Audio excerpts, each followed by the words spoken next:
Fix Instagram new fonts not showing or working. Hello everyone, welcome to this channel. I'm Emily and I'm here to help you out today.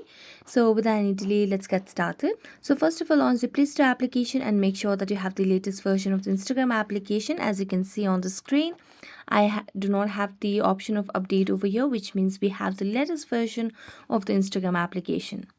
So we're going to go back and make sure that you also have a stable Wi-Fi connection. Next, what you can do is you can just go to the settings of your device and then scroll down to the apps option over here. Then tap on manage apps, and let's do that. Just search for Instagram application over here. Now scroll down and search for Instagram and then tap on it. Then tap on clear data option at the bottom right corner of the screen and then tap on clear cache and then tap on OK. Then go to the app permissions and make sure that you have toggled on all the required options over here so that you don't have any hindrances while using the app. So thank you so much for watching this video. See you next time.